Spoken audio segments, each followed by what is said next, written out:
Students, how are you? Hope you all are fine. कैसे हैं बच्चों आप सब? Today it is our second lecture of English. आज हमारा इंग्लिश का ये दूसरा लेक्चर है।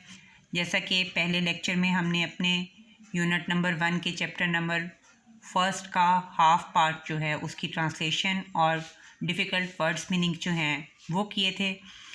और जैसा कि मैंने आपको बताया था कि इस चैप्टर का मेन थीम ये है that it is about the 4 different cities of the world, and in these letters small information about these cities have been given कि इन ख़तों में ये 4 मुख्तलिफ़ ख़त हैं जिनमें दुनिया के 4 मुख्तलिफ़ शहरों के बारे में जो बुनियादी और बिल्कुल मुख्तसर सी मालूमात जो हैं वो दी गई हैं। 2 letters we have been read in our previous lecture। 2 ख़त जो हैं वो हम अपने पिछले लेक्चर में ट्रांसलेशन के साथ डिटेल में पढ़ चुके हैं। Now I am going to translate the third letter of this chapter. Here it is, and this letter is about Kathmandu, a famous city of Nepal. ये जो है ख़त, ये काठमांडू जो नेपाल का एक शहर है, इसके बारे में लिखा गया है। इसके बारे में, नेपाल के बारे में थोड़ी सी मालूमात जो हैं वो इस लेटर में दी गई हैं। And here I am going to tell you that students, Nepal is famous for the Mount Everest, which is the highest peak of the world. And the letter is from Jangbu to Asad. Greetings from Kathmandu. Hi, here in Nepal we have Mount Everest. यहाँ नेपाल में Mount Everest है, which is our language we call Sagarmatha, जिसे हम अपनी ज़बान में यानी नेपाल की ज़बान में सागर मेथा कहते हैं। At 29,035 feet it is the highest mountain in the world. और इस दुनिया की बुलंद तरीन चोटी की टोटल जो बुलंदी है वो 29,035 फुट है। Many people from all over the world come to climb Mount Everest and to walk and trek in our stunningly beautiful mountains. तमाम दुनिया से बहुत से लोग माउंट एवरेस्ट को सर करने के लिए यहाँ पे आते हैं और इसके बहुत खूबसूरत और मुतवज्जा करते हुए पहाड़ी रास्तों पर चलना पसंद करते हैं। इन 1953 तंजीक Norgay, a Nepalian Sherpa, became the first man with the New Zealander Edmund Hillary to reach the roof of the world, which is the mountaineer's name for the summit of Mount Everest। अब यहाँ पे वो mount Everest को sir करने वाले दुनिया के पहले 2 अशख़ास के बारे में बताता है कि 1953 में मशहूर नेपाली बाशिंदे तंजीक नॉर्वे और न्यूजीलैंड के एक बाशिंदे जिसका नाम एडमंड हिलरी था, ये दुनिया के पहले 2 लोग थे जो सबसे पहले इस पहाड़ की चोटी तक, जिसे दुनिया की छत कहा जाता है, वहाँ तक पहुँचे। और इस पहाड़ को दुनिया की छत का नाम जो है वो कोहपेमाओं ने दे रखा है। यानी माउंट एवरेस्ट की जो चोटी है इसको कोहपेमा यानी पहाड़ों को सर करने वाले जो लोग हैं उन्होंने इस चोटी का नाम रूफ ऑफ द वर्ल्ड यानी दुनिया की छत रखा हुआ है। Last year a local 15-year-old girl became the youngest mountaineer ever to reach the summit. पिछले साल यहाँ की एक मकामी 15 साल लड़की जो है वो दुनिया की सबसे कम उम्र ऐसी कोहपेमा बन गई जिसने इतनी कम उम्री में इस पहाड़ की चोटी तक पहुँची। These high altitude are too high for horses and cows। वो कहता है कि ये जो बुलंदी है वो घोड़ों और गायों के लिए बहुत ज़्यादा भी है। Our most precious animal is the yak, a strong, heavy, large-horned animal that likes to live at heights up to 1800,000 feet। वो कहता है यहाँ का सबसे मकबूल जानवर जो है वो एक बहुत ही ताकतमंद, भारी और बहुत बड़े सींगों वाला जानवर है जिसे यॉक कहा जाता है, जो कि 18,000 फुट की बुलंदी पर रहना पसंद करता है।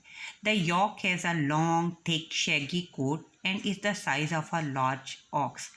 तो कहता है यॉक की जो स्किन है, जो खाल है, वो बहुत ही मोटी और बालों वाली है और जिसामत में ये एक बहुत बड़े बैल जितना है।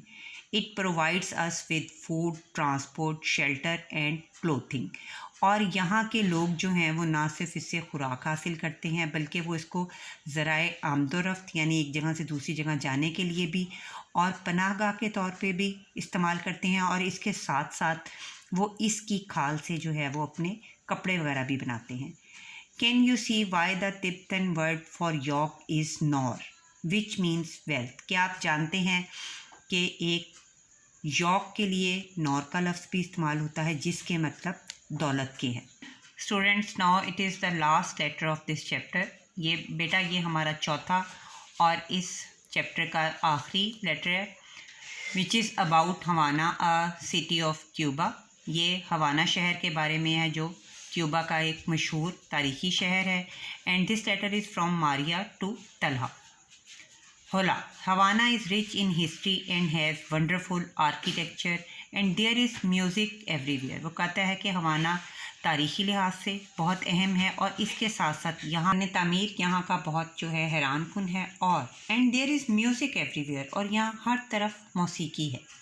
Our people enjoy making rumba music all over Havana in the street, inside and outside restaurants, on balconies, in squares, in the shade of trees, everywhere। वो कहता है यहाँ हर तरफ मौसीकी ही मौसीकी है। हमारे लोग जो हैं rumba, it is a type of music जो है, हमारे लोग रंबा को बनाना और सुनना बहुत पसंद करते हैं। यहाँ हवाना में हर तरफ गलियाँ हैं, होटलों के अंदर और बाहर, बालकनीज़ में, चौराहों में, हर तरफ दरख्तों के साए में हर तरफ मौसीकी ही मौसीकी है। We love the drums and African rhythms of our Afro Cuban music. वो कहता है कि हमें ढोल बजाना और अफ्रीकी रिदम, अफ्रीकी जो तर्ज़ मौसीकी है वो हमें बहुत ज़्यादा पसंद है। We are proud that it is the most popular in the whole of Latin America. और हम इस बात पर बहुत फ़ख्र करते हैं कि हमारी ये जो मौसीकी है ये लैटिन अमेरिका में बहुत ज़्यादा मशहूर है। Havana is famous for the huge old 1915s American cars with their metal tail fins which we still drive. वो कहते हैं अब वो यहाँ पे हवाना के दुनिया भर में मशहूर होने की एक और बहुत मेजर रीज़न बताता है कि हवाना जो है वो 1950 की अमेरिकन गाड़ियों की वजह से बहुत ज़्यादा मशहूर है। ऐसी गाड़ियाँ जो कि धातों से बनी हुई हैं और ऐसे लगता है जैसे उनकी दुमें जो हैं मछली के फिन्स की तरह एक मखसूस धात से बनी हुई हैं। और ये वो गाड़ियाँ हैं जिन्हें हम अब भी चलाते हैं। You can see them painted in many different brilliant colours. वो कहता है कि आप इन कारों के जो रंग देखते हैं वो मुख्तलिफ़ किस्म के बहुत ही चमकते हुए खूबसूरत रंग हैं। Cuba is famous too for its manufacture of sugar and fat Cuban cigars। अब लास्ट में वो क्यूबा के मशहूर होने की एक और वजह बयान करता है कि क्यूबा जो है वो अपने मैन्युफैक्चर ऑफ शुगर यानी चीनी बनाने की सनत में और अपने मखसूस क्यूबन सिगार के बायस बनाने के बायस पूरी दुनिया में मशहूर है। Student, it is the end of our first chapter. यहाँ पे हमारा जो है वो फर्स्ट चैप्टर बच्चों कंप्लीट होता है। आई होप कि आपको ये बहुत अच्छी तरह समझ आ गया होगा। आप बच्चों इसे दोबारा ज़रूर इस लेक्चर को सुने और इस चैप्टर की पूरी तरह जो है ट्रांसलेशन उसे समझने की कोशिश करें। इंशाल्लाह ताला अगले लेक्चर में हम इसके वर्ड्स, मीनिंग, सेंटेंसेस और जो है क्वेश्चन आंसर उन्हें जो है वो कंप्लीट करेंगे। Thank you very much. अल्लाह हाफिज़।